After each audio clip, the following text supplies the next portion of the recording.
A user needs a SharePoint document library sent to them from a backup so that they can work directly with the documents. Use the Veeam Explorer for SharePoint. What are the valid restore options? Okay, let's see. We have to choose two. Replicate library is definitely a distractor here. Mount library. Also a distractor. Recover library could be good. Send library could be good. Send library, save library as zip could also be good. So let's see if we can eliminate one of these options here.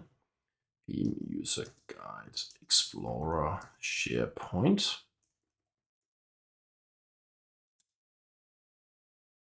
Okay, data restore, document libraries and lists, launch restore wizard.